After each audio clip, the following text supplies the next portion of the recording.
My name is Sarah Ewan. I'm the one, obviously, who's been sending you all the emails. So I wrote a book called The PTSD Solution, a Military Approach. It's a very arrogant title, but that came about as a result of a body of work that I'd done that allowed me to understand so much about PTSD and how it presents and how you get rid of it. I was able to understand through the words of my clients and hundreds of clients exactly where it was coming from. So obviously all different reasons, all different manifestations, all different places. But I then realized that it might be useful to other people as much as it would have been useful to me before I embarked on that endeavor. So that is why I'm putting on this course. And that is the reason for, hopefully, for you coming today to find out exactly what I did discover and what might be useful in your practices. I haven't been a hypnotherapist for as long as probably a lot of you, only for, I can't remember now, 6-7 years. I was a TV reporter before, and I covered lots of traumatic situations like earthquakes and disasters. And then I was purloined into the military to go to Afghanistan with them and to be in combat on the ground in bizarre circumstances, but which gave me an access to the military in the UK, and also the kind of ringside view really of how PTSD can manifest and what it can look like in actual battle situations. Not that it's the only place where PTSD develops. Because of that experience, and because even though I was a very newbie in hypnotherapy, I was given the opportunity by a charity to treat as many people as I could with PTSD on their ticket. So for about 4 years, they literally just said, treat as many as you can and give us the bill on a Friday, which, as you can imagine, was like a gift from heaven, not only for me, but also for all the people that were sitting there with symptoms that nobody was addressing. And that is where that study came from that is in the book, The PTSD Solution, and where hundreds of other case studies were then came through that process and allowed me to develop this. I suppose it is expertise in PTSD simply because I've developed an understanding in PTSD. Doesn't mean that I'm more expert than any of you, but I've certainly gained a very clear view of how it works and how it presents. So for all the people I've treated, I've seen a massive, massive success in eliminating symptoms. And again, I don't see that as me being this wonderful person who can eliminate symptoms, but literally just ticking the boxes in the client so that they can eliminate it themselves. And that's what this protocol's about. You know, none of us are magicians. None of us can take all these symptoms away. But this protocol, and maybe others too, but this one specifically, because it's what I used, as literally just delves in, finds the root cause and extracts it. And certainly when people come to you with multiple symptoms where you think, oh my Lord, where do I start? This is a way that you don't have to worry about where to start because it's already written out for you. So this is the book that I wrote and took that picture, which I think was taken just as we had been checking for bombs all morning, and the poor dog looks as shattered as the guy. And this is the book that you've got for free, that you just have to click on the link in the email that you received, and you can listen to it as an audio book or you can read it. I really do recommend that if you like what you hear today and you want to do this course, that you do read that book or listen to that book. It's an easy 4-hour listen, and it will really clarify in your mind how this process works. And those who haven't listened to it and get to like session 5 and they're like, I don't understand, are generally because they haven't gone through those 8 case histories with those chats where it's quite self-explanatory. So it's not homework, but if I was you, I would listen to it if I was on this course. The other thing I wanted to say a little bit about is PTSD itself, because a lot of people say to me, well, you know, either the rules in my state or my country don't let me treat PTSD, or PTSD seems a bit serious, I'm not sure I want to do that. You know, I don't understand PTSD. And what I wanted to say right up front is PTSD does not exist. Okay, it's not a thing. It's a label. So post-traumatic stress disorder is a true description of something awful's happened and you went through it. So we have to put PTSD in inverted commas. And therefore, if I go through something and Derek goes through something or Jeff goes through something, we're not going to react the same way. We're all going to react differently, and we'll come on to later as to why we react differently, but we will. And therefore, PTSD is like every single symptom of under the sun. And you can see a few of them listed there, where that may have come into your clinic or your surgery on their own. There's just one symptom. So, you know, insomnia, guilt, alcohol abuse, drug use, you know, anorexia, bulimia, all these things that can come in, even just apathy that can walk through the door of your clinic. And you think you're dealing with one thing, but as you delve deeper and deeper into it, you realize that that person's got a whole gamut of symptoms. But I wouldn't have the same gamut as Derek or the same gamut as Jeff. It would be completely different dependent on my own life experience.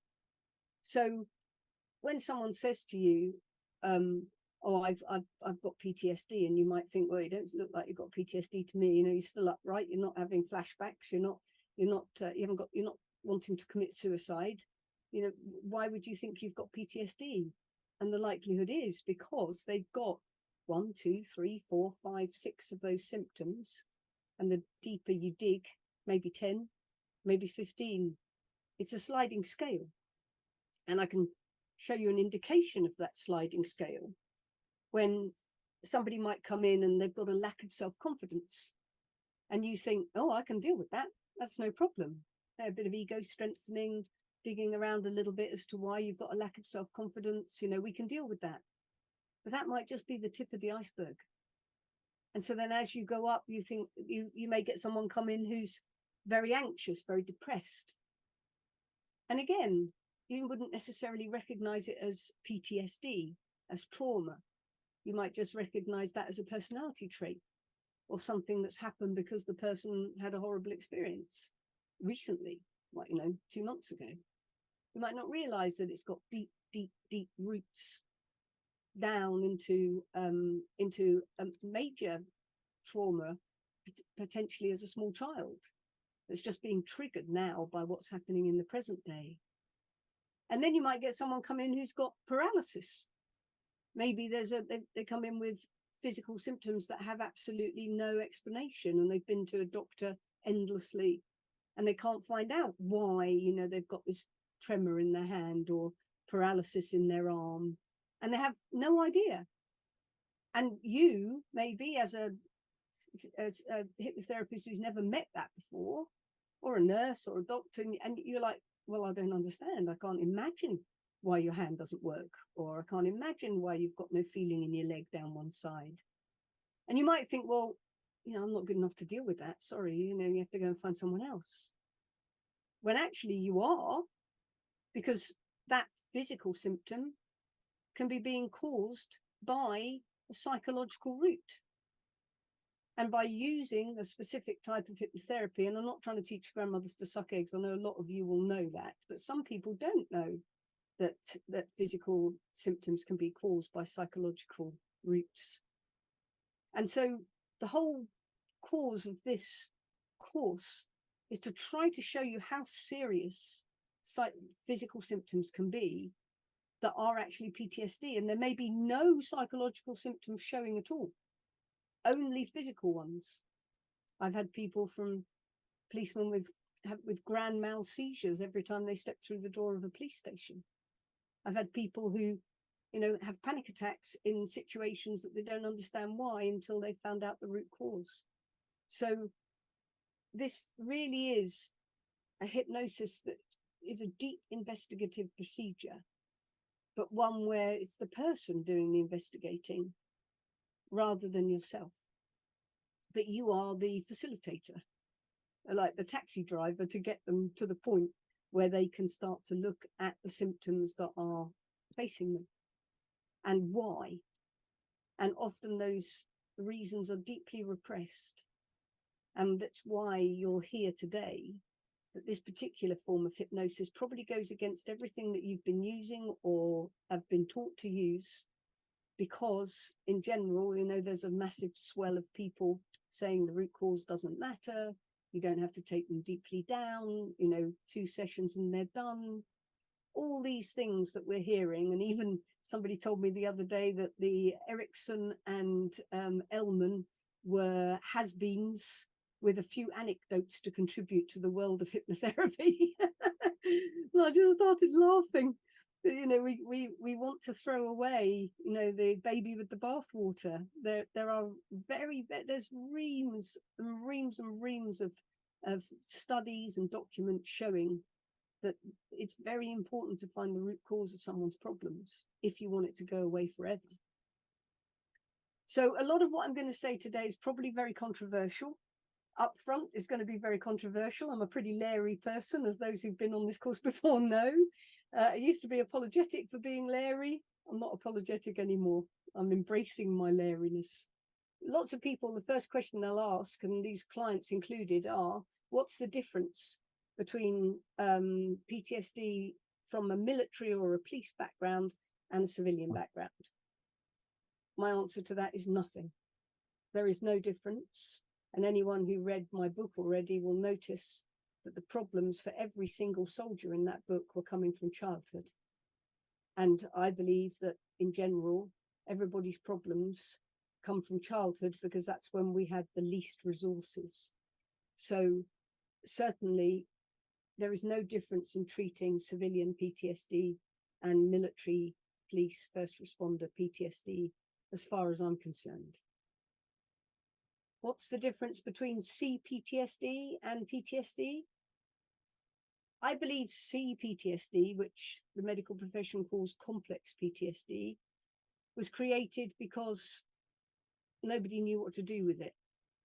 It was too many symptoms presenting all at once, and they didn't seem related, some physical, some psychological, and the person obviously had had a hard, awful time, and so it was classed as complex PTSD. And then a lot of my patients were told, you're too damaged to treat. And if you read any of the Defence Committee reports from the last 5 years, it's full of veterans shouting, I've been told I'm too damaged to treat, why won't anybody help me? I believe the C stands for cumulative and not complex. And therefore, I believe the more events that happen in your life, the more things that you have to deal with, the more you get different symptoms piling on top of other symptoms.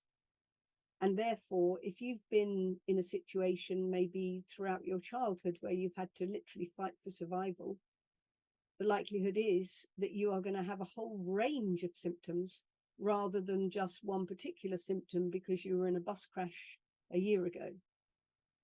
So I see complex PTSD as cumulative PTSD, and I see with the protocol that I've been using, doesn't matter whether it's been diagnosed as CPTSD or PTSD. It's the same thing. And I'll explain that right now as to why I believe it doesn't matter.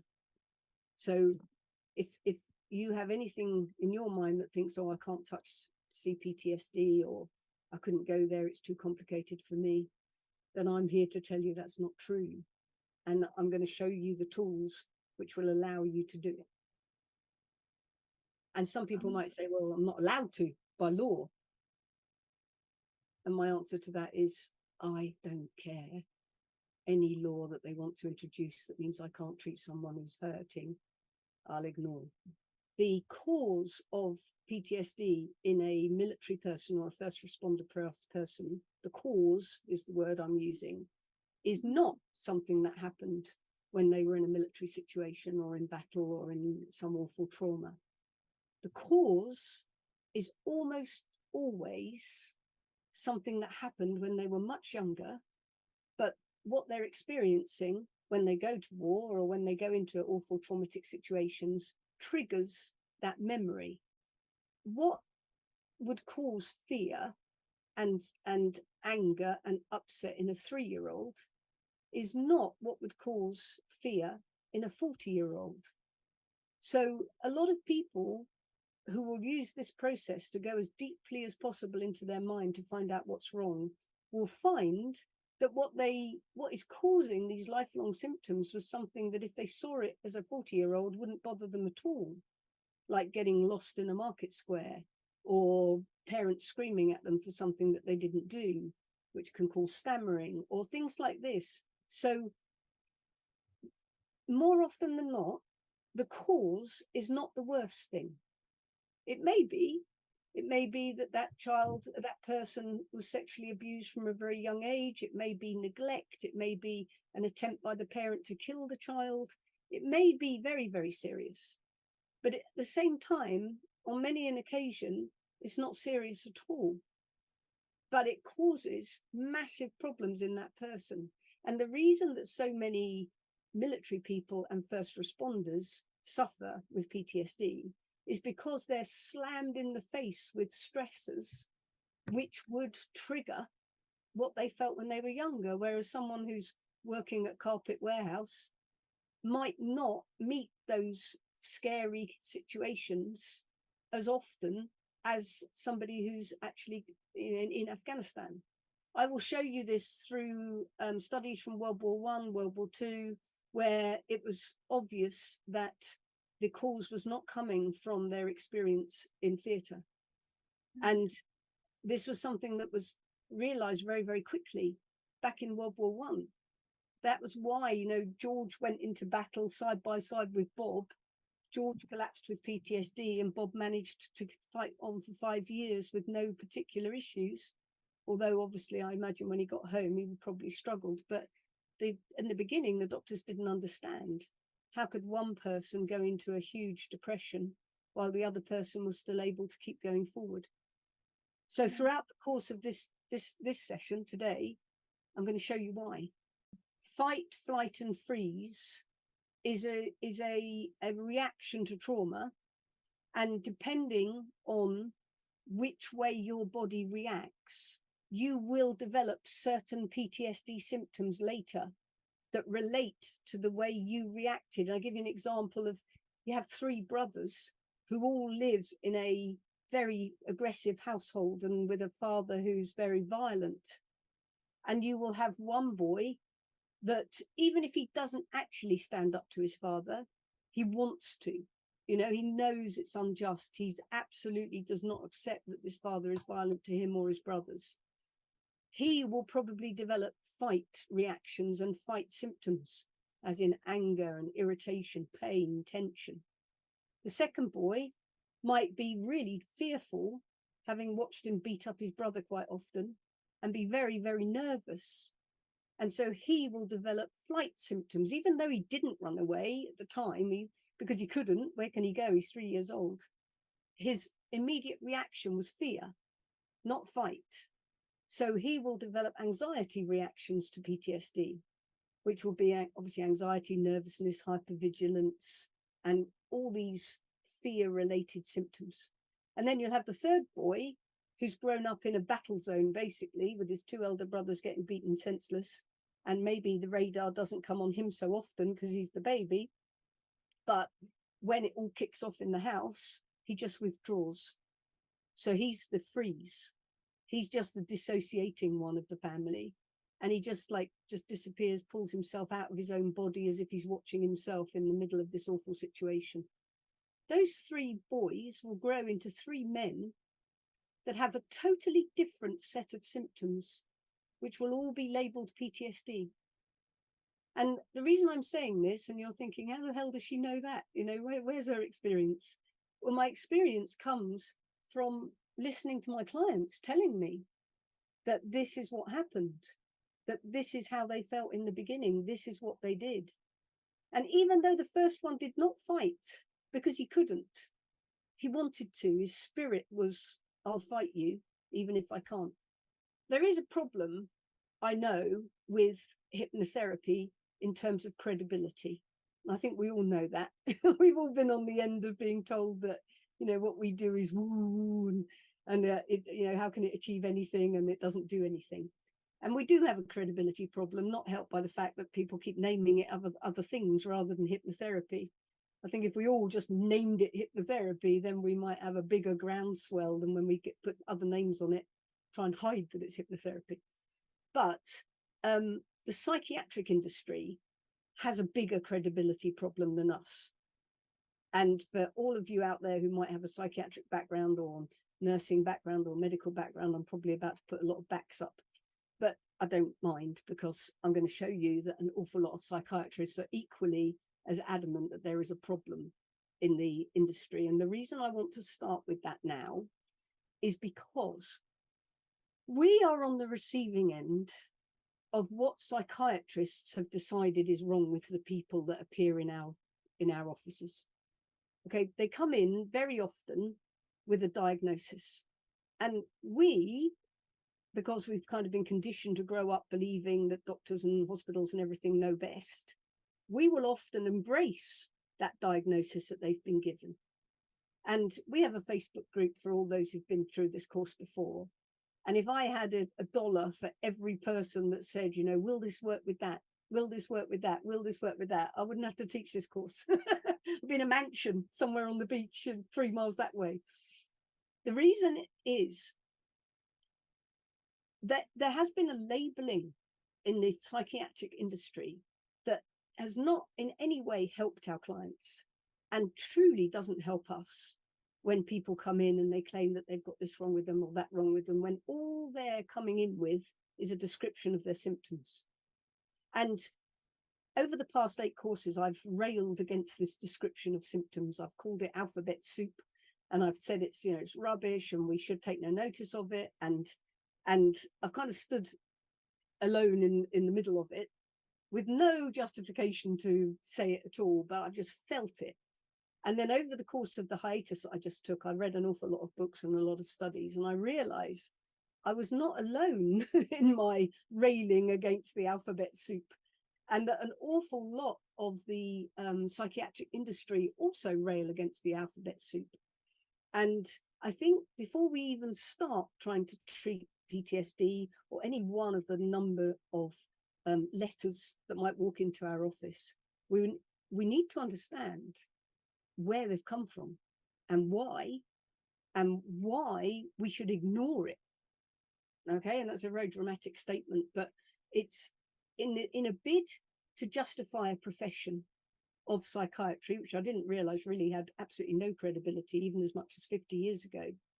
In a bid to justify that, because they can't show that you've got a broken leg or your liver's fatty or whatever, they've labeled illnesses in a way that sound grand, and that they can therefore then go to the insurance companies in the US especially and claim that this person has a major problem and get paid to treat it. And this is something that we have to ask ourselves: does this person have this alphabet collection, or have they just lived in atrocious conditions, facing horrible situations, and what they're suffering is literally just a result of life itself?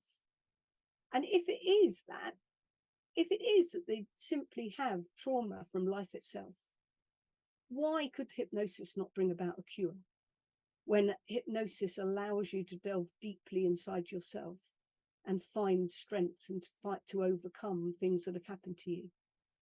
So I'm just going to take a few moments just to show you what I found, so that perhaps it might even turn your head a little bit if you've been one of those people like me in the beginning that thought, okay, this person's got a real medical condition, perhaps I should be a bit wary. So first off, I wanted to show you a condition that came about in 1865 that was also created by the psychiatric industry at the time and was taken very seriously. And this condition is called drapetomania. And this was a psychological disorder that caused Negro slaves to run away from bondage. It was actually named as a psychological condition. It was a psychological condition that in the day was deemed to be serious, and that they didn't understand why all these slaves wanted to run away from their condition. And they put a lot of money into research and a lot of money into trying to treat it and to diagnose it and to mitigate this deviancy. Now, obviously, sitting here 150 years on, like, what on earth were they thinking? It's obviously a reaction to the situation and their conditions, but this was something that if the DSM-5, which we'll go on to discuss in a minute, existed then, this could well be something that would actually be deemed to be a mental illness. And you might laugh and say, well, that was 1865, don't ridiculous, we've grown up since then, things are different now. But this particular book, the Book of Woe, which I recommend to anyone that might want to talk about it, is a absolute take apart of the psychiatric industry at this moment. And that we have a problem. We have a problem with the way that psychiatric conditions are being viewed. The DSM-5, for anyone who doesn't know, although most of you probably do, but it's a diagnostic and statistical manual that is used by doctors to decide whether someone has a psychological condition, a mental illness or not. And this book is in its 5th iteration and has been rewritten over 40 years, each time being upgraded. And this is the Bible. I laughed at things like ODD, which you might have had, oppositional defiance disorder. Yeah, I've got that. I hate being told what to do. It's a stupid label that our people are taking. And this actually DSM-5 is diagnosis by numbers. You have to plug symptoms into the book, which is used throughout the world and especially in the US and UK. And then different combinations of symptoms will give you a different number, which will then give you an outcome. And maybe you didn't know this is how people are getting their diagnoses, but this is how they get it. So more than 70 combinations of symptoms can have one diagnosis. So as we saw in the slate at the beginning, what is PTSD? It's everything in different quantities and different values. So a 1949 study showed that when they gave psychiatrists a whole list of symptoms of one person and asked them to come up with a diagnosis, only 20% of them agreed on a diagnosis. It's guesswork. It's literally a case of looking at somebody's outcome and somebody's symptoms and then deciding what's wrong with them. And we don't have a mechanism apart from this diagnosing by numbers to do it. Like, it's like one of those quizzes in a Jackie magazine when we were younger. Sorry for the men, but the women know what I'm talking about. And they'd ask you a load of questions, and then you'd get, if you had 15 to 25 points, you're a very strong and thoughtful person. So they ask a load of questions. If you have 329.50 in combination with 5.1, 5.36, you've got a major depressive disorder, clinical depression. But all you gave was a load of symptoms, and at no point was the cause of your diagnosis discussed. So the point of what was wrong with you was not discussed when you were given your diagnosis. And to the point that bereavement is included in major depressive disorder if you haven't cheered up after 8 weeks. So if you've had a major bereavement where you've lost your wife or child or husband or even your dog, after 8 weeks, if you haven't got over it, then they decide that you now have a major depressive disorder and they can treat you with medication. And at one point in between DSM-4 and DSM-5, they decided to take that 8-week buffer out. And so if you were depressed after a major bereavement, you immediately got classed as having a major depressive depression. So we're not psychiatrists, but I don't think it's very difficult for us to sit there and look at this and think, this is insane. The person's not mentally ill. They don't have a major depressive problem. What they have is the fact that their husband's not sitting next to them anymore. Bipolar. Let's focus on that for a minute, because I know that most people believe bipolar actually exists, but bipolar is a medical condition. And so you get your child even, and you take them to the doctors and you say that, they're manic. 1 minute they're doing this, 1 minute they're doing that. They're difficult to control. Their language is all over the place. And so they say, okay, the child is obviously bipolar, manic activity. And so they give the child drugs which sedates the child. So then it calms down, but it's sedated. There's nothing to what caused that problem in that baby has not been addressed.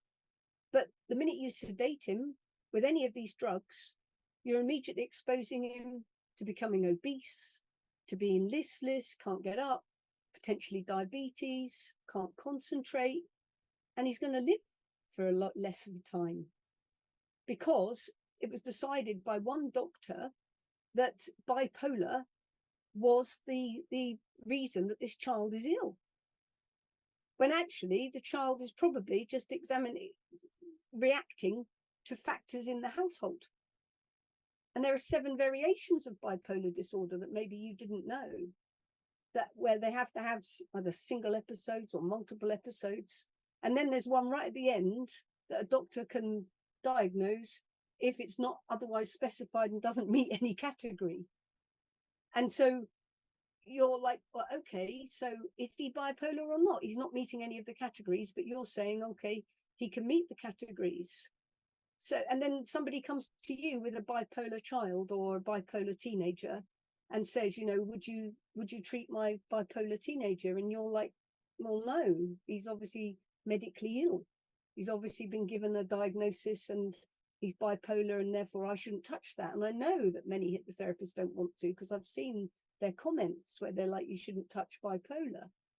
If anyone brought me a bipolar child, I would grab that child so fast into my, because it's not bipolar, it's somebody's ignoring him, somebody's done something to that child to upset him, something has damaged him mentally, something has worried him, and therefore that child needs to be to have the opportunity to express himself, because nobody's listening.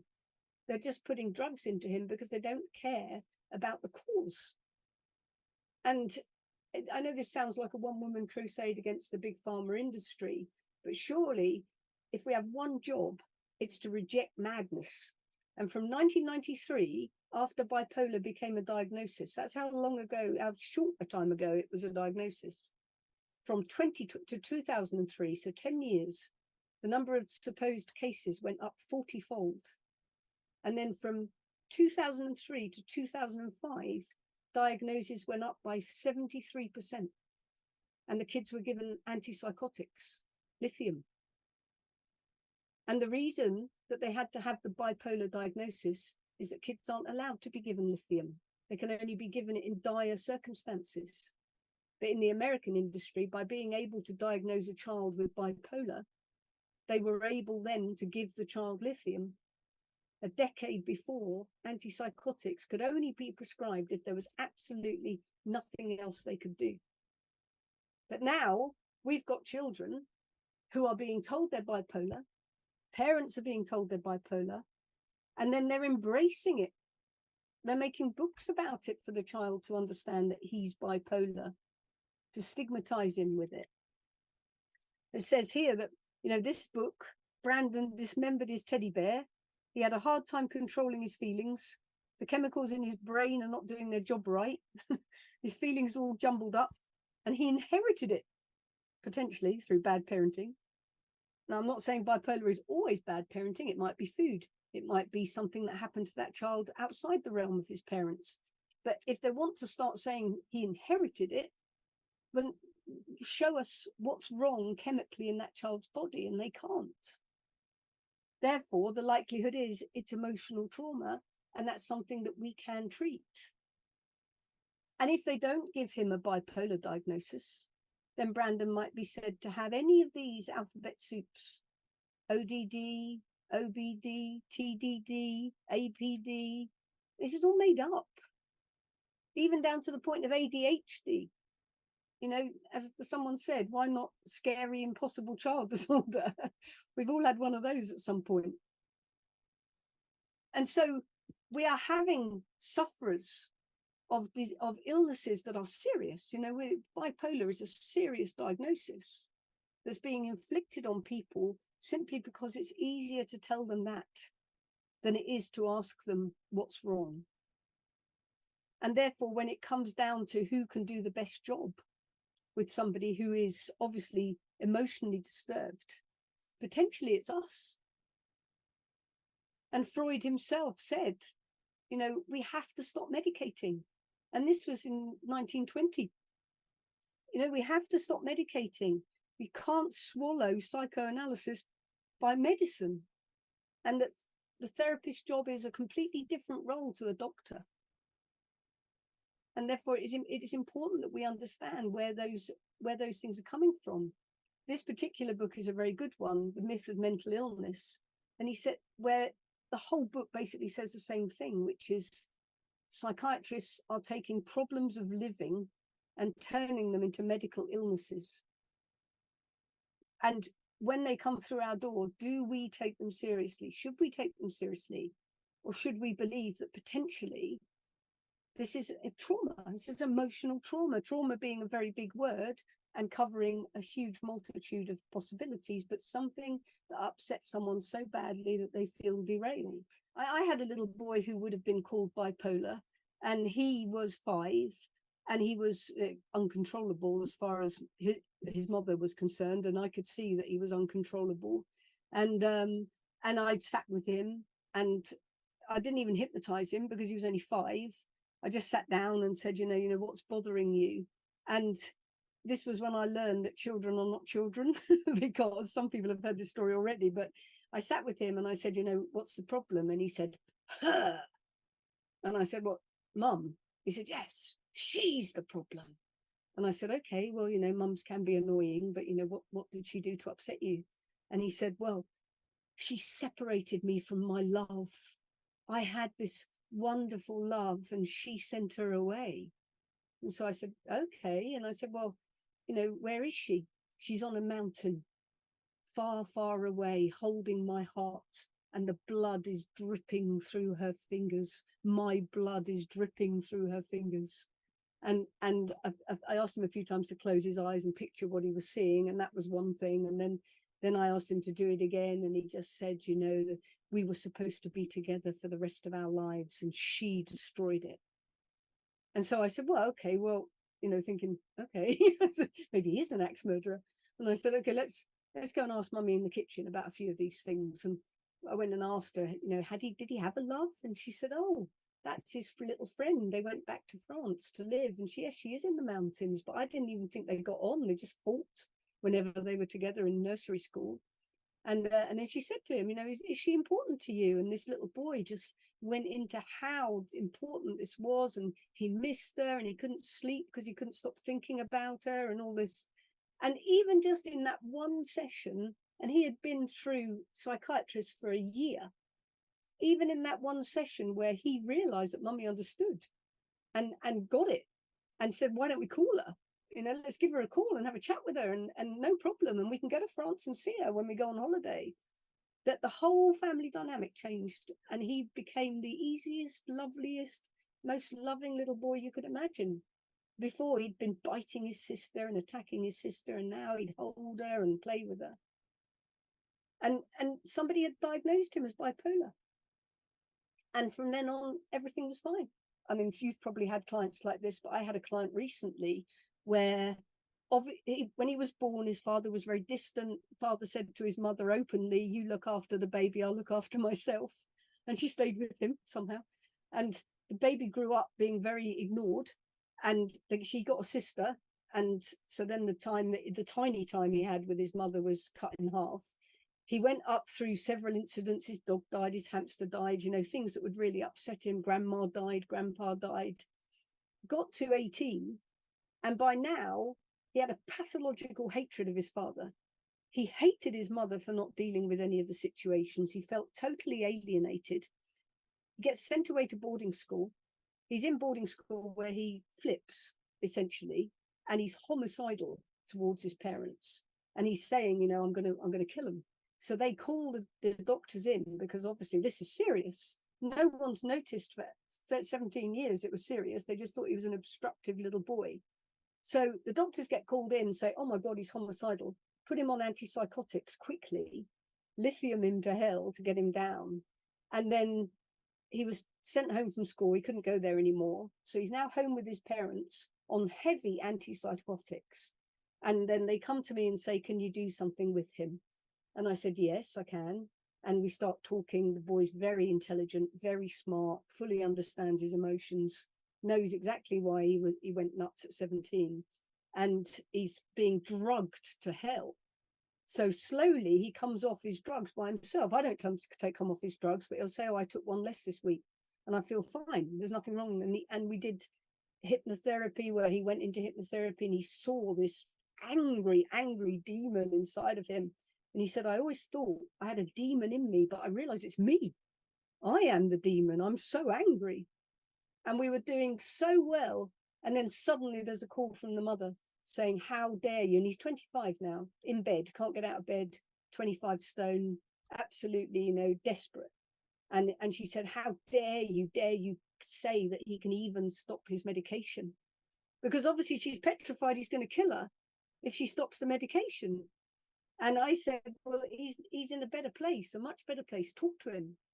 Slowly he's coming off that medication, and now he wants a bike. He wants to go out and get rid of this weight. And unfortunately, she just brought the door down because she was so petrified that he might kill her, which is understandable. And that she had, believed that he was seriously mentally ill. But he's a beautiful 25-year-old intelligent guy. So if we don't step in now, when they're little, if we reject bipolar clients, old or young, if we don't help, they face years and years and years of serious drugs. But do any of you know that Asperger's is no longer a mental illness? Because I didn't.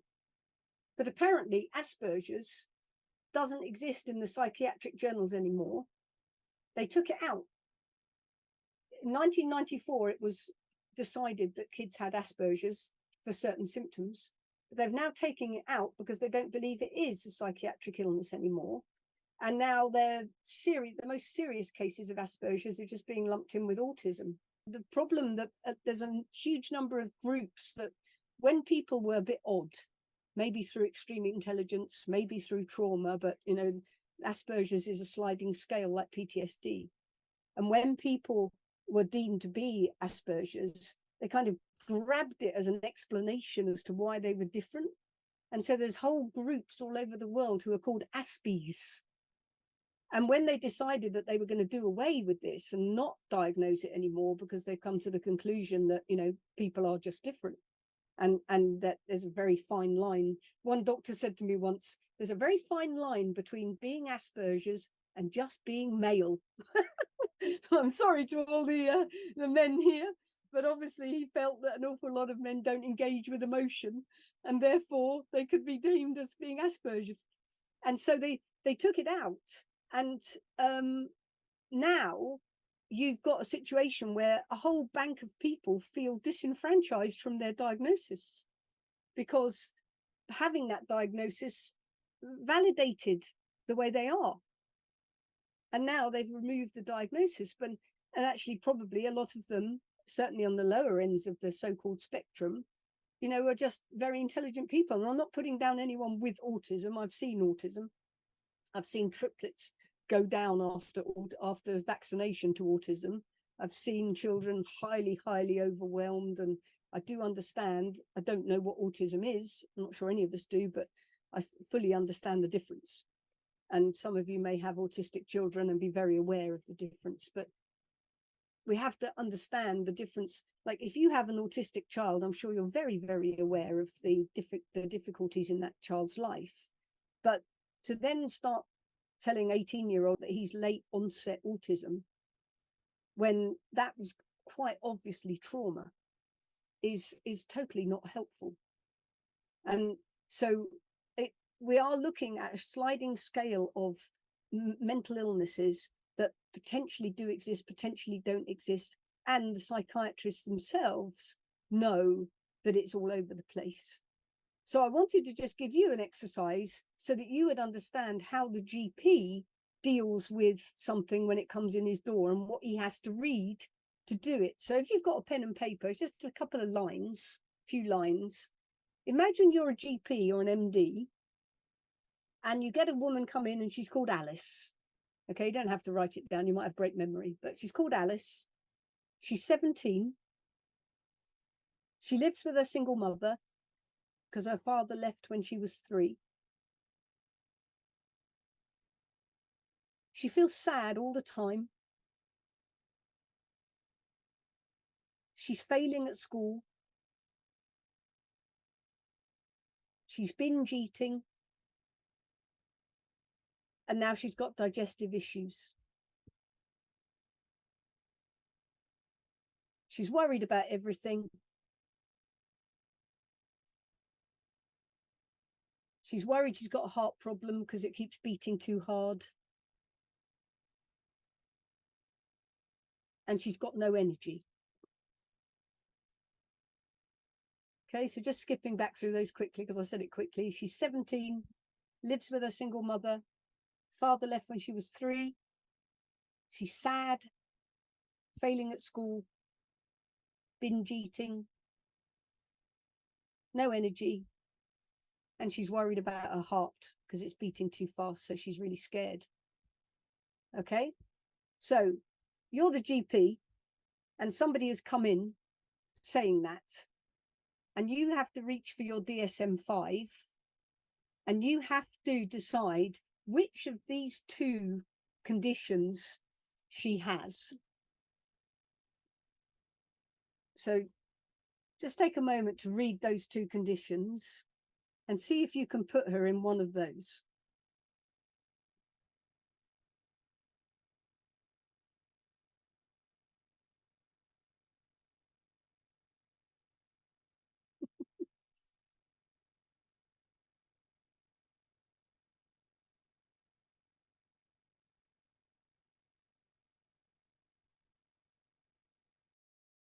But that is what the doctor would have to decide looking at those symptoms that she came in the door with, and would have to make a decision. Or something equally unintelligible. I read those about 20 times, and then having read them like 20 times, I thought I couldn't split them apart. I couldn't work out what was the difference between the 2 of them. But this is what the DSM-5 looks like. But the only good thing about it is that the psychiatrists get it. Many psychiatrists get it.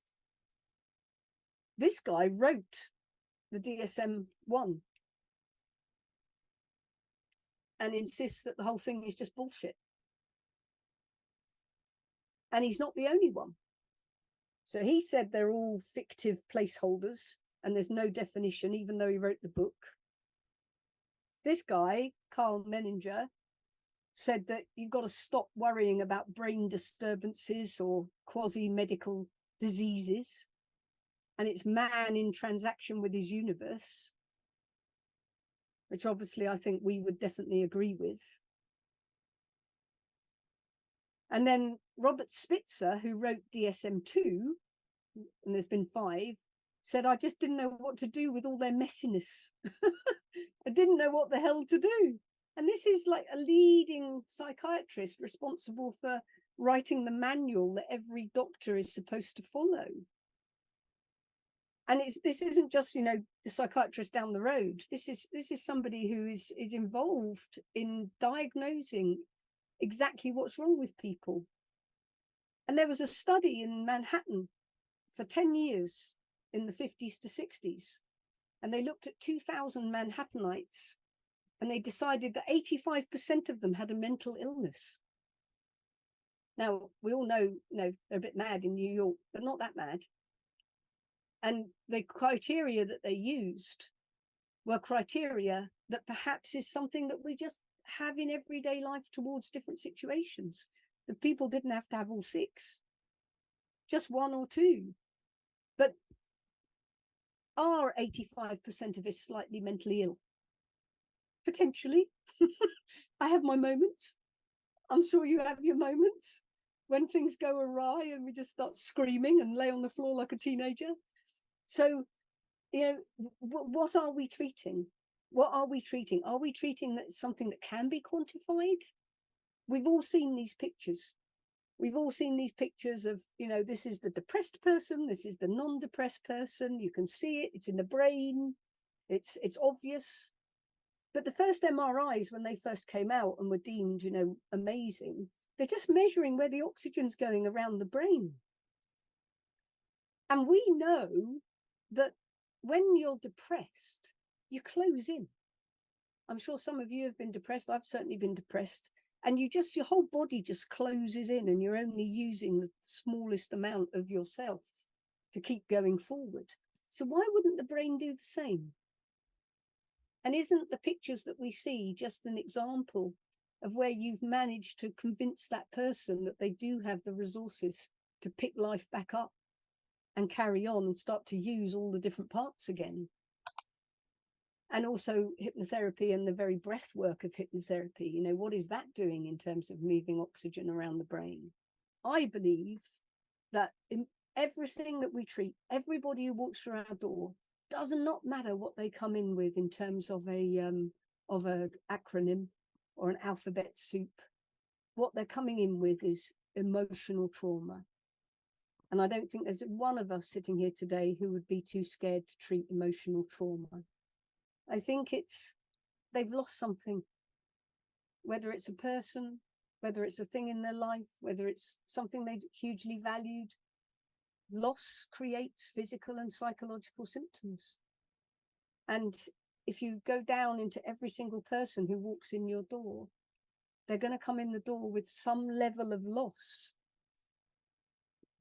And loss can create physical symptoms. It can create physical shortages.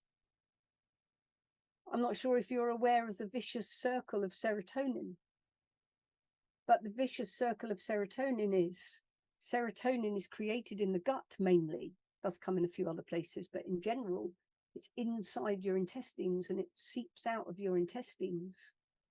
If you're anxious and nervous about something, don't we all feel like we've got like a concrete block in our stomach? It's that horrible feeling you don't want to eat. It's like, oh. And it's fear and upset and tension causes that concretizing, as the Americans would say, of your stomach. And when it's that tight, the serotonin can't get out. Nothing is leaching out of a totally muscle-bound wall. So you end up in a situation where the serotonin's not coming out, therefore it's not infusing through your body. It's not joining with the bloodstream and going through your body. And then you have no melatonin, because serotonin is the main ingredient of melatonin. You need that to make it. So then you don't sleep. And because you don't sleep, then you're scared and tense and upset because now you're not sleeping either. And therefore you have this horrible vicious circle that can go on forever until they meet you. And I don't know if you have the same effect as I do, but insomnia is gone in a day or two, at most a week, because you relax the stomach. And the minute you relax the stomach, you relax everything, obviously, but the minute you relax the stomach, the serotonin starts flowing. And then suddenly you've broken the vicious circle. And then they'll start to sleep again because they're actually getting some melatonin. So just the process of hypnosis, let alone before you even start tackling the trauma or trying to tackle the trauma, just that process of hypnosis can break that horrible vicious circle for that person. Obviously, there's other ways to get serotonin as well in terms of foods and things, which we talk about in other sessions. But certainly, if you've got somebody who's stressed and worried and upset, many of the symptoms are coming from the fact that they're lacking. They've lost serotonin and dopamine, endorphins.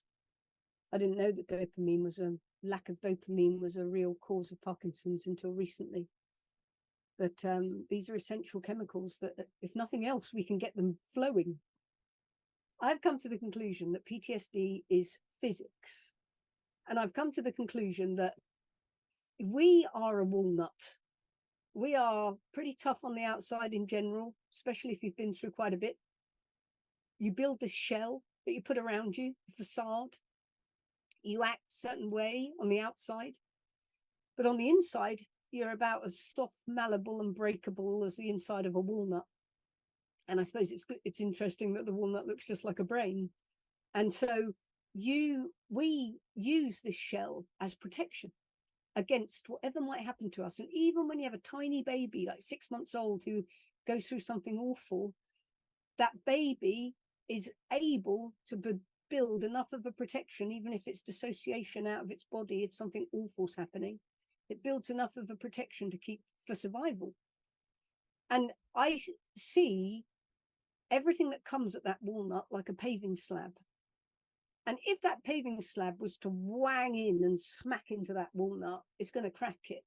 But in general, most of what comes at us like a layer that just like gets layered on top of us. And I think when some of us have had a pretty bad week and then you walk in the front door and there's another thing you've got to deal with, you almost feel that layer coming down on top of you. You know, like it's like it's going to squash me if I don't hold my walls up because I can't take something else this week. And this is the pressure, the stress of what we go through in life. And I think that most of us, unless we've had a really, really lucky life, we don't have one paving slab on top of us. We have multiple paving slabs that are just laying on top of us a lot of the time. And when our clients come in the door and they're lethargic and they just can't be bothered with life anymore, and that we might see that as a simple symptom, person, he's geeing up, come on, we'll sort you out. But maybe what's in those paving slabs is so heavy and they haven't dealt with any of it. They've just kind of just flopped underneath it. And in terms of physics, if you laid a paving slab on top of a walnut, it won't break. It'll be fine. It will just resist the pressure with the shell. If you put a second one on, a third one on, a fourth one on, it also probably won't break. There's no blunt force. It's just pressure on top of it. But in the end, it will break. The thing is, it might be 17 paving slabs. It might be the 17th. It might be the 50th. You know, some of us here might be so incredibly tough. It might be the 240th. But at some point, there's going to be one more thing that we can't take anymore. And that paving slab will crack that walnut. And when that walnut is cracked under Newton's third law of gravity, you know, that the sheer weight of something mass will eventually push down hard enough to cause a change in the other object. That's when you get PTSD. So while the person is still going forward, still able to operate, not losing all their faculties, they may have a propensity to PTSD, but not yet potentially are not consumed by PTSD. I've had people who couldn't read the instructions on a microwave meal, but they can read fine. They've always been able to read, but suddenly they're at the point where the words don't make any sense. And that was one of the guys in the book. He just lost the ability to read. People go blind. People suddenly lose the ability to move parts of their body. It's like the pressure is so heavy that there is a reaction in the body that might be physical or psychological. So there is a chap who we're going to talk about in a minute from the Second World War called John Watkins, and he believed that what is inside the walnut are all the bits of you that have tried to keep you strong. So all the bits of you that you've created, from invisible friends through to, you know, coping mechanisms, are stuffed inside that walnut. And then when it cracks, these tough parts of you, because my God, you're tough if you've got 17 paving slabs, come shooting out. And Watkins called them the diabolical genie, which seems a bit unfair, because their job up to that point has been to keep that wall of that paving slab, you know, away from you, to keep you functioning. But when it does it can't function anymore, then everything's broken, everything's exposed, and you can't put it back together. No, it's not Humpty Dumpty. You can't put it back together. And that's when these people come into our life and walk into our clinic and need us, because it's all out there, it's all exposed, and you're probably the only person that they would trust to talk to about it, because they can't tell everybody else they've fallen to pieces. These paving slabs are what I call predispositions, but it's not my term. The term comes from Jack Watkins, and it is a predisposition to neurosis.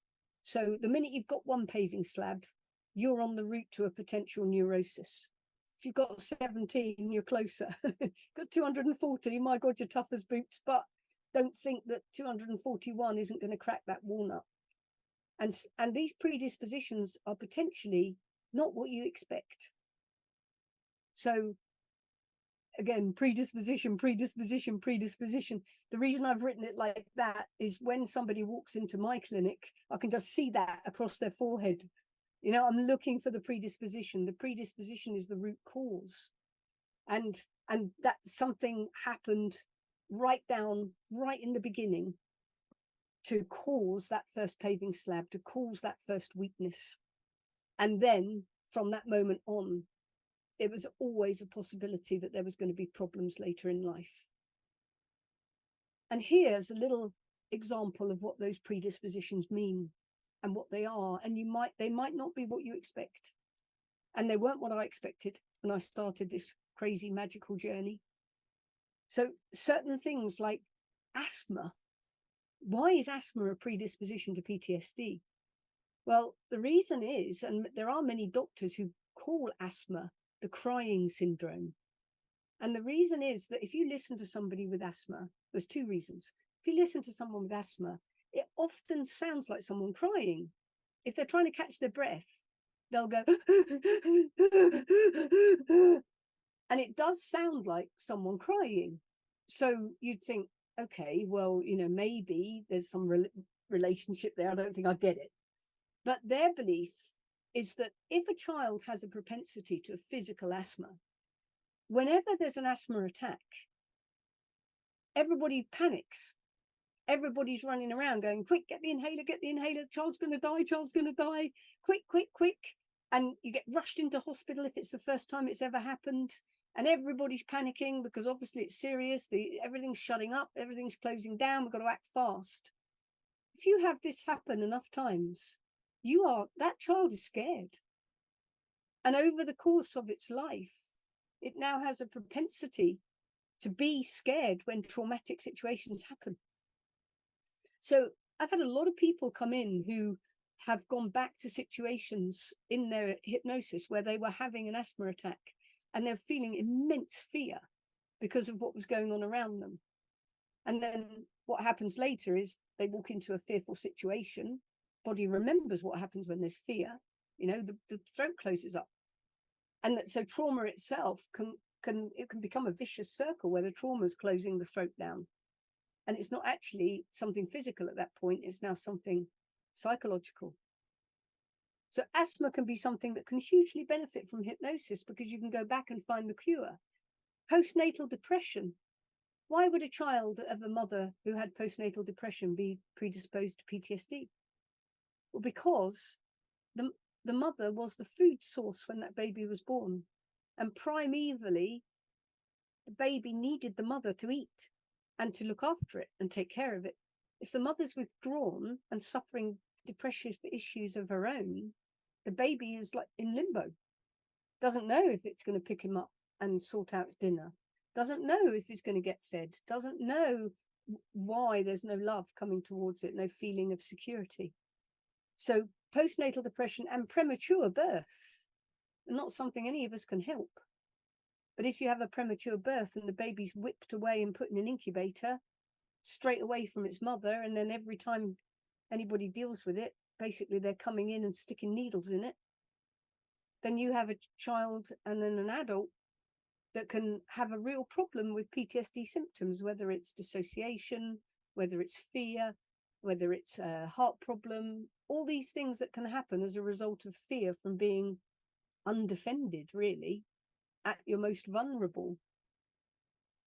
Trauma, obviously, we understand that. Broken home, we can understand the stresses of that. Humiliation, bullying. But dyslexia, I don't know if anyone's already read the book and read the first case in the book. This was a soldier who'd been in horrendous situations, but the problem was dyslexia, because he was different, because he was maligned, because he wasn't seen as good as everybody else. And then he had to maintain that stressful situation throughout his military career. And of course, dyslexic children, my brother was dyslexic. You know, they're in remedial class, just get shoved there. They're too difficult to deal with. So this is a predisposition. And all these things, boarding school, you know, in the military, if you start to treat a lot of military people, or if you already do, a lot of the officers' children went to boarding school at 8. And I had one guy who used to lie outside and stare at the sun in the hope that he'd go blind, so that they'd take him out of school because it wasn't the school for the blind. You know, can you imagine that trauma in a 6, 7, 8-year-old child? I had another boy who had managed to stash alcohol in every bush around his boarding school. And the only way he was managing to cope with the stresses of boarding school was that he'd asked to go to the toilet and go out and down a whole bottle of wine or half a bottle of whiskey and then go back into class. Another little girl who was at boarding school who was literally filling a water bottle with vodka every morning and drinking her way through class just to handle the fact that she wasn't liked and she was so far away from her parents. So the reason I put these here, and obviously there's more there, the reason I put them there, and they're not all mine, some of them come from Watkins, some of them come from Freud, all different sources of these predispositions. But I put them there so that there can be an alarm bell that rings in you when someone walks in the door. And right from the beginning, we're looking to see, you know, why is this person suffering? Why this person and not this person? You know, if you've got 3 people who've been through the same experience, why is this one suffering? It's because of the paving slabs. It's because of those predispositions, one person might have 7 of them. And they've already got 7 paving slabs. So let's imagine, jump forward to police training school or military cadet camp. Jump forward, and one of us turns up with no paving slabs, had a lovely life, just interested in being in the military. And then more likely, young boy turns up with already 7 of those. And then you send him to war.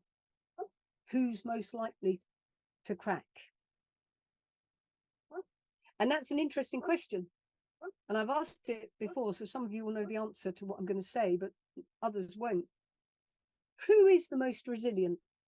The person who's had a lovely life, been brought up well, 2 parents that loves them, really enjoys life, and then they go and they're in a car crash. Or the person who is really tough, has really all through his life has stood up for himself at school, was bullied but came through it and out the other side, has done well for himself but with no help from his parents, left home at 16, lives alone, managed to get a job, is holding his job down, and he has a car crash. Who's the most resilient? It's the first person, because the first person thinks life's pretty good, and when something awful happens, they don't have any paving slabs, so they think, well, that was awful, but you know, I'm okay. I've got people around me that look after me, so I'll just go back to that life and I'll get over it. Might take a few months to get it out of my head, but I'll get over it. The second person thinks life is shit. I hate life. Everything happens to me. Why can't I just have a nice life? Why have I now got run over by a car? You know, how much more do they want to ladle on my head? How many more paving slabs do they want to give me? So what we're looking for when people come into our clinic is the less resilient, the more paving slabs. Complex PTSD is an exact example of multiple paving slabs. And this is what they found in the First and Second World War. And the reason I want to show this to you now is because I'm sure that a lot of you sit there thinking, you know, well, okay, she might have had some experience, but she's saying a lot of stuff that is opposite to what I expect. But this book, if you continue with the course, most people who've been on the course before already have it. But if you continue with this course, this book's for free. It's in the Facebook group. Or you can just go buy it yourself. You don't have to continue. But this book is a case histories of a World War II American military psychiatrist who was given the worst of the mental health cases coming back from the European front, and nothing had worked. Literally, like our poor people who've been through everything from CBT to EMDR to electroconvulsive therapy. They used a thing called sodium pentothal in World War II, which was a walkie-talkie drug. They tried to inject people to see if with something that would make them talk to release the memories, but it only worked while they were under the influence of the drug. And eventually this guy said, right, sod it, let's just try hypnosis. And he'd seen it be quite useful for somebody before. And it ended up that this guy was able to treat multiple thousands of soldiers coming back from World War II. And not only did he do that, but he identified those predispositions. And then he got 1 million men ruled out of the draft in the US. So by saying that if you send them, they'll crack. And this is what our military should be doing. They should be at the very beginning of cadet training. They should be screening people and giving them hypnosis to relieve those paving slabs, to release them, to lose all that weight on top of them. John Watkins, he used what we essentially call age regression, but he actually was the father of it, and he called it affect bridge age regression. But whatever you use, like timeline, arrow technique, whatever you use to go back to the root cause is what they were using. And he decided that each of those paving slabs had created a protection, which was an ego state inside the person. And he had to connect with that particular ego state to release the repressed memory. And as soon as he released the repressed memory, the body understood why. I had a lady who used to have a panic attack every time she went into a market square. And she didn't know why at all, but it freaked her out. Every market square she went to, she'd have a panic attack. And then in hypnosis, she went back to being 3, being lost. And some lady had picked her up because obviously she was lost, couldn't find the parents, and took her home and then rang the police. And she thought she'd been kidnapped. And for hours, while the police were looking for the parents and asked the woman to just hang on to her and they'd find the parents, she was with this woman who kept saying, oh, you're fine, have another orange juice, have another biscuit. And this tiny little child was so traumatized by this that every time she walked into anything that looked like a market square, she had a panic attack, and she was 45. So it stays inside us at all times. And when you go to war, it stays inside of you. So you're asking, okay, what's the difference, military and civilian? It's just opportunity for more paving slabs and opportunity for things that happened to you at the beginning to then remind you of what happened to you now. I didn't know this, but in the first 5 months of World War I, 10% of all officers were sent home with a nervous and mental shock. And 4% of all enlisted men were sent home. And probably because they just didn't bother sending the enlisted men home, just threw them over the top till they died. But 10% were sent home. And so that nearly 1/3 of everybody who was being admitted to hospital in World War I was going in with mental issues, not physical issues.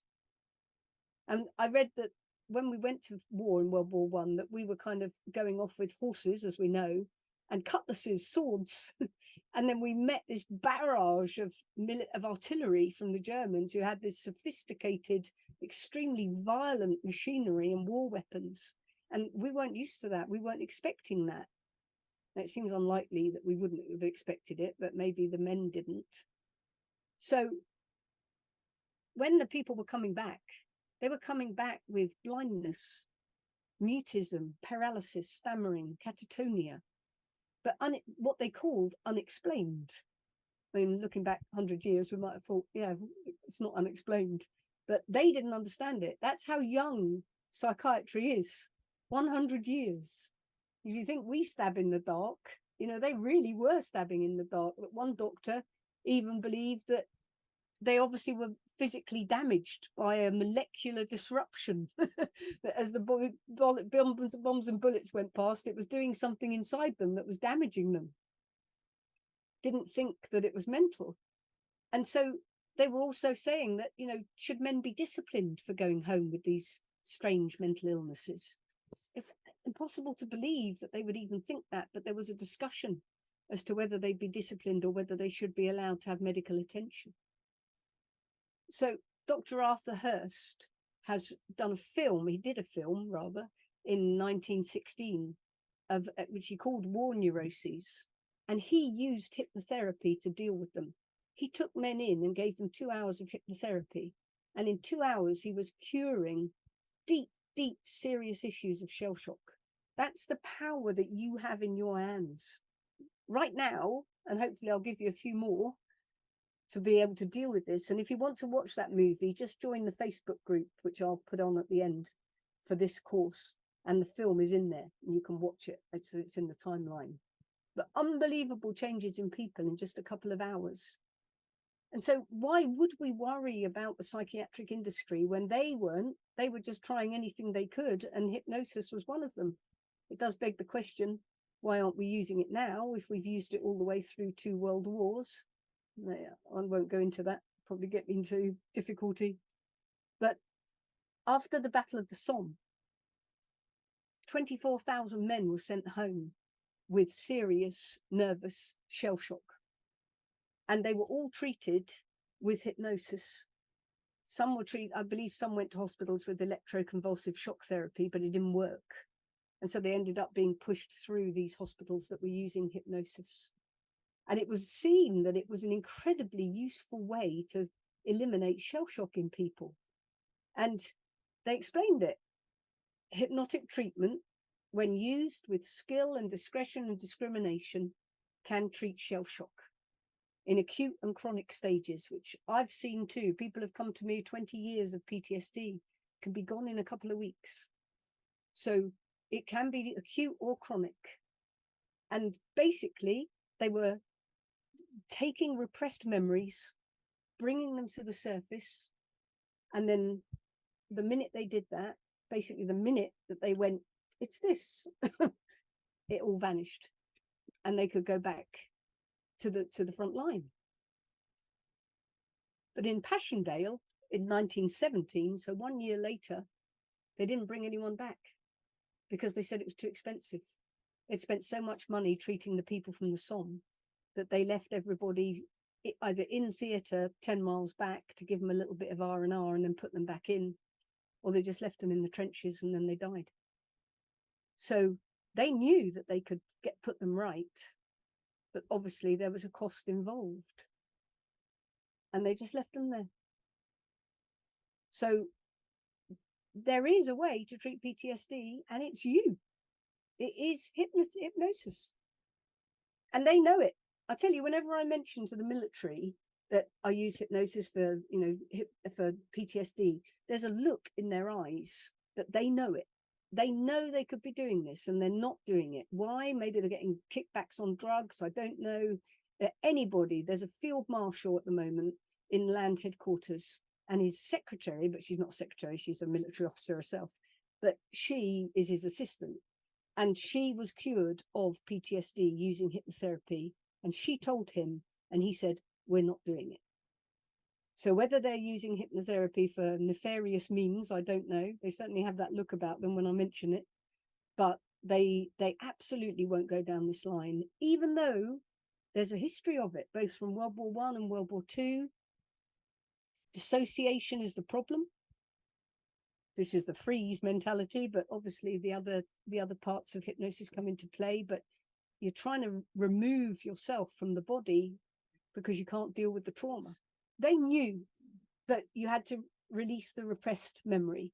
And I don't know how many of you are on the hypnotherapy groups on Facebook, and I've no doubt you've seen all the arguments, that you don't need to get rid of the root cause, you can make it go away, you can clear PTSD in 20 minutes, you don't even have to have any content, you just tell them you're done.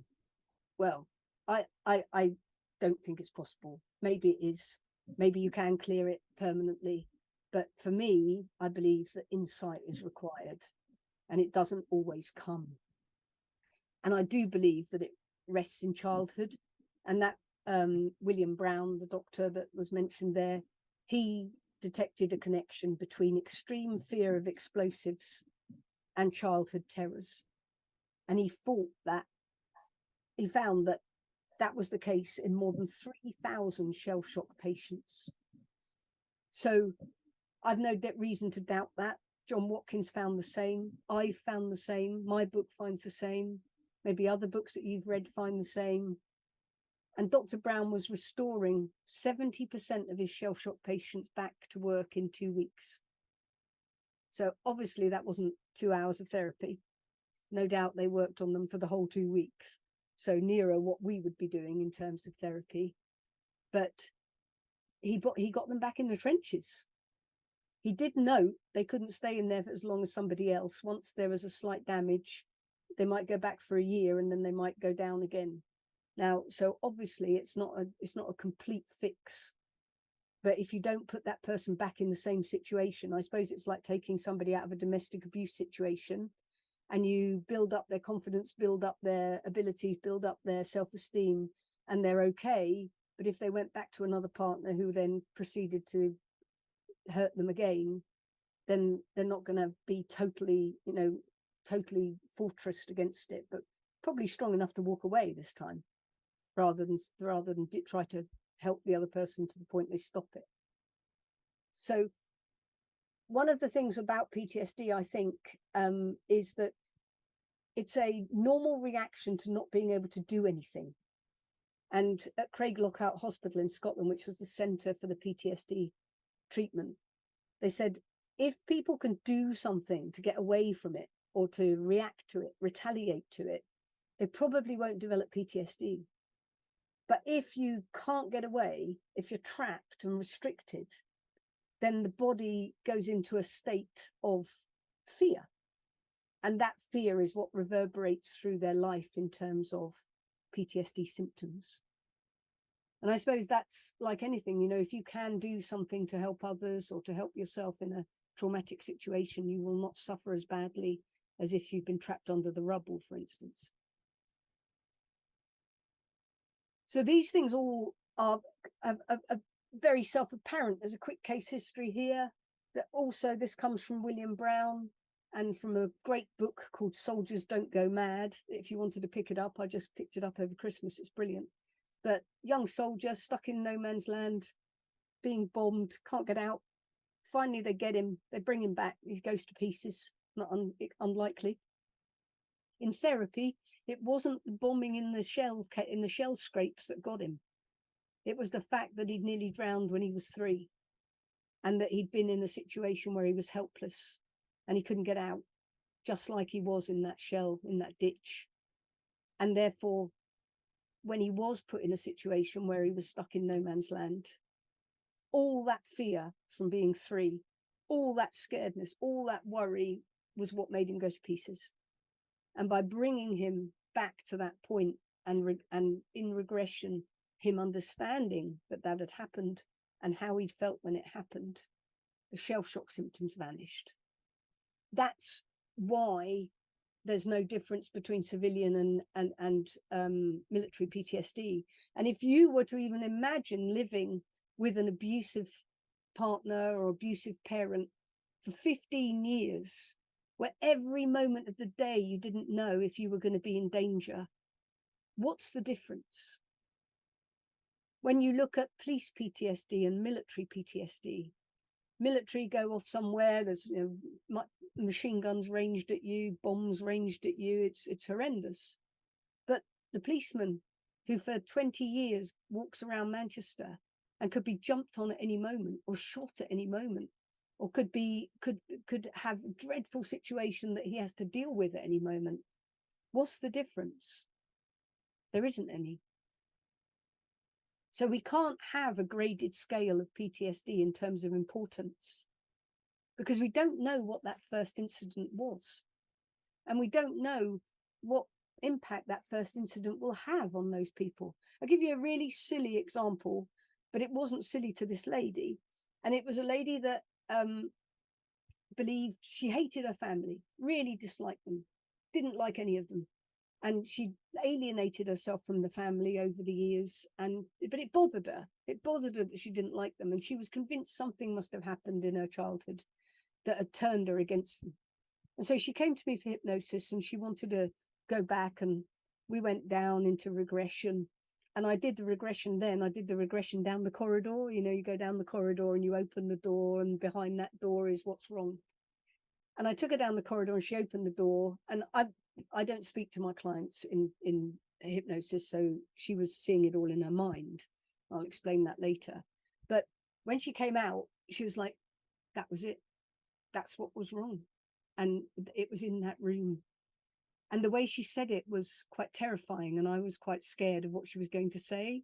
And I was thinking, oh, and she said, it was the nightdress case. And I thought, oh, it's obviously a sexual abuse situation. I don't want to know, but okay. And she said, yes, it was the nightdress case. That's why I hated them. And I said, well, do you want to explain? And she said, yeah, my dad went away on a business trip. And when he came back, he brought back this nightdress case as a present for my baby sister. And he bought me a puzzle. And I didn't want the puzzle. I wanted the nightdress case. So when she wasn't looking, I reached over and I grabbed the nightdress case, and he hit my hand. And I was like, okay. And she said it was the first time he ever hit me. And I hated him for it. I wanted that nightdress case. He preferred the baby. And then she was silent. And I'm thinking, okay, the rest of it's going to come out in a minute. Now that was it. And I said, you think that's the reason that you hate them? She said, absolutely, 100%. And she went away and she spoke to her mother, and she said to her mother, you know, was there a time when suddenly our relationship deteriorated, because we obviously haven't got on for so long? And she said, oh, I don't know what happened. You were a little baby, and you know, one moment you were brilliant, everything was fine, and then you were just the demon from hell. Happened after your father went on a business trip. And that was the reason. It wasn't traumatic. It wasn't something awful. And it had completely coloured every relationship she'd ever had since. She never trusted anybody. And so you may take someone back down to an event, the first paving slab, and that will be what the problem is. And I have many, many cases like that, where it isn't something that would bother somebody of 45. It's simply something that will bother someone of such a young age. What do we have to do to help these people? You know, what do we do to find out these root causes? And direct suggestion is something that you might use if somebody comes into you and they're lethargic or upset or hurt, or you might not think PTSD. You might just think this doesn't seem very serious. And you might start to deal with whatever they're presenting with, whether it's lack of self-esteem or whatever. But one thing to note is that in general, ego parts are responsible for PTSD responses. There is a protection mechanism that has been placed around this person. And even if it causes negative problems like agoraphobia, claustrophobia, even if it interferes with their life, the purpose was positive for the ego part. And next week, we will talk a lot more about ego parts and how they create symptoms in somebody's life, which will hopefully keep them away from whatever happened to them before. And I thought this was a fantastic way to view problems and ego parts, is using the head of Hydra. And this was something that Jack Watkins said, and that you'll find in his book if you decide you want to read it, that if you tackle one symptom that the ego part is using to stop her doing something. So I'll give you an example of a lady who worked in a dental surgery, and it was a very bullying environment, and the colleagues at work were really, really unpleasant, and she dealt with it. But her background was living in a cult, and in that cult was also very unpleasant people, difficult people. And she starts working this dental surgery, and she's the hygienist, and her hand starts to tremble. And she has no idea why, but suddenly she's got this tremor in her hand that makes it really hard to do the job. And so she is like trying to work out what she should do about this tremor in her hand. So she's sitting there thinking, I don't know what's wrong. I'll go to a hypnotherapist. She comes to me as a hypnotherapist and she says, can you take away the tremor in my hand? And I said, yeah, okay, we'll see whether that tremor, it is that tremor or it's something else. And we start talking and we go down into hypnosis. And of course, we find out that the tremor in the hand is trying to stop her working in a bullying environment. The ego part has created the tremor so that she won't be able to go to work and she has to stay home. And then that pleases the ego part because now she's not subject to the bullying that was potentially around her. And so essentially, if I had done direct suggestion to take away the tremor, I'd have been cutting off one of those heads of Hydra. And just another thing would have come in its place. So then suddenly she might have got severe stomach problems or IBS that would stop her being able to go to work. She needed the toilet 8 times a day. Or she might get a paralysis in another part of her body. Or she might find that she's got problems with her vision. Because the ego part will do what it needs to do to protect that person. And the protection can be physical and it can be psychological. So if you imagine when your simple client walks through the door with one symptom, always worry whether what's coming through the door is the heads of Hydra. And that you've got to worry that this part will do anything it can to protect this person. And all you're left trying to work out is, what is it? What is behind this? What is the cause of this? And I'm not going to go into ego parts and how they work tonight because I've talked far too much and it's getting late. But next week, we'll go into great detail about what sort of symptoms the ego parts can create and what they can do to try to hamper the person. And Jack Watkins, in his book, he had a guy who was bent double and he couldn't come up. And this guy was totally bent over and in pain. And he took him into hypnosis and he stood him up. And he stood him up fine. He could move around, no problem at all, no issues with his movement. But before he brought him out of hypnosis, which we might feel, oh, let's bring him out, he's fine, he's fixed. But before he brought him out of hypnosis, he put him back into the bent position. And one of the doctors there with him said, why? And he said, because I haven't found the cause. And if I take him up, if I stand him up and give him the ability to walk around, the ego part that's causing that bent doubleness will cause something else. So he put him back bent down and then took away the pain so that at least the poor guy didn't have a double whammy. And then over the course of the next few weeks, he tried to find out what the root cause of this was. And a cause, but not the root cause, was the fact that he'd carried his buddy out of a battle on his back and had not stopped to check to see whether the guy was breathing and to give him, CPR or mouth to mouth. He just ran as fast as he could out of this battle situation. And when he got out and checked, the guy was dead. So he'd been carrying a dead guy on his back, and the guilt from the fact that he didn't stop and try to revive him had made his whole body just go like that over time. But it also related to something he hadn't done when his younger brother had died when he was 5 and he hadn't run for help. And therefore the body was punishing him to an extent but it wasn't punishment.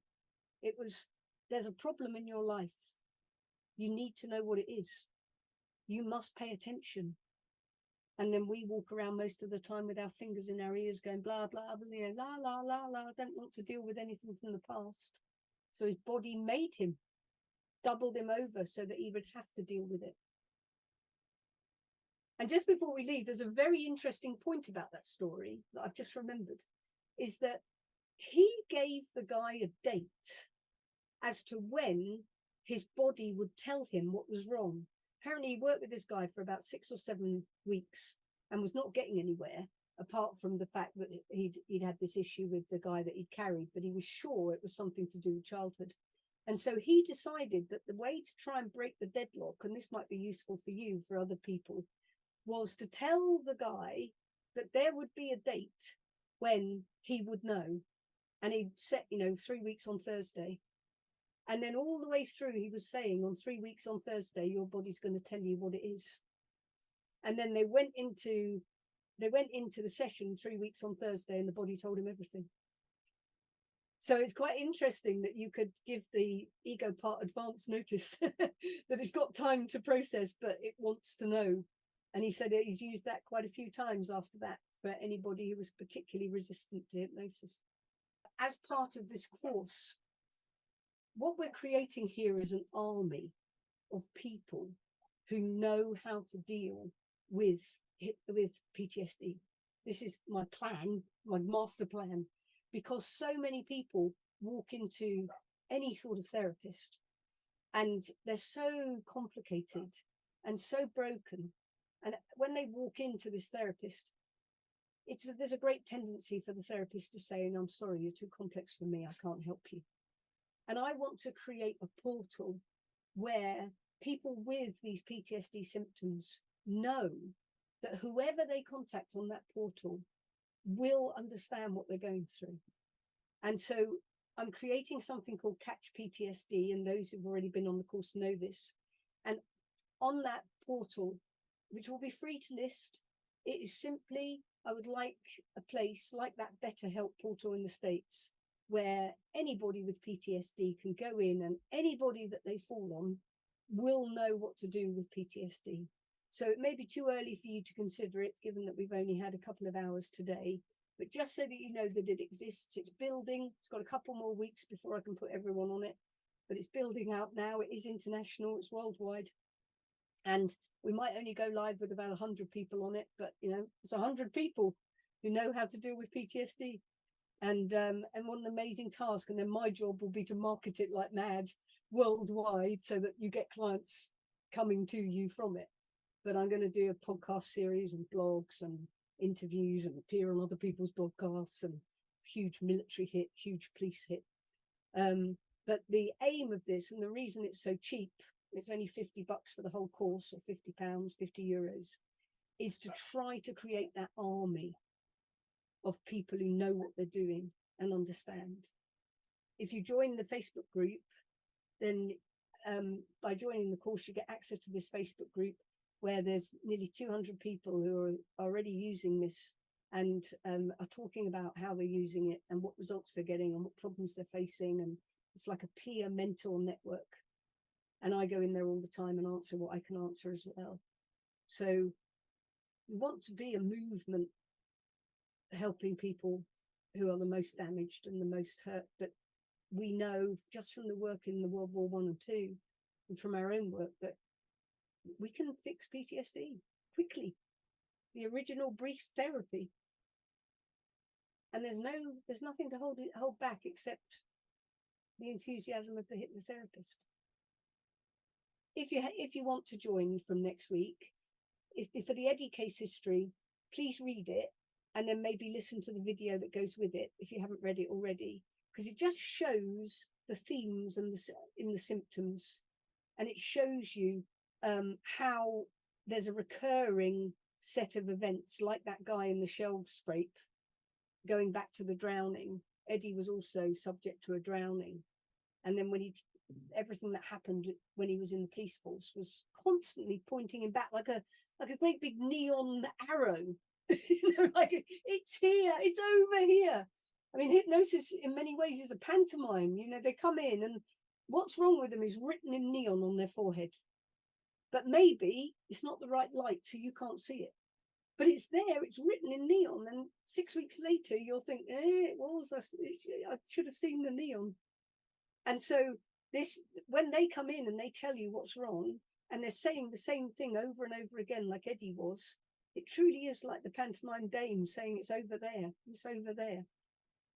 So have a listen to that. We will talk next week about the somnambulistic element of my hypnosis, i.e. a good 45 minutes of progressive relaxation. And you have the scripts for it, which if you don't want to do that, you can just break those scripts apart. There's 5 scripts in one. But that's the inductions and deepeners. And then for the first session of hypnosis, when I get somebody in the chair, I do negativity clearing, and I've given you a script for that. You can use anything you like or prefer. It's just an extra one for your toolbox. But I've found that that works very well, and it's quite descriptive and visual. So you can use that. And then if you decide to go ahead with the course, you will get access to a huge range of books, a huge range of recordings that explaining more about it as well. And next week we'll, rather than being so from a general point of view, we'll go into very specific details of the different aspects, especially ego parts. And you'll notice that the whole protocol is ego parts. You know, the first protocol today would be negativity clearing, but you're asking the person what's wrong. So you're hoping the ego part will tell them. And then next week would be an ego part summoning, you know, bring the heads of Hydra. What is it? And then you, if that doesn't work, then we try going in terms of who's the ego part angry with. And then we try to take the ego part on a train journey or a car journey back to what happened. So it's all ego parts, but very much in maybe a different way than you've learned it so far.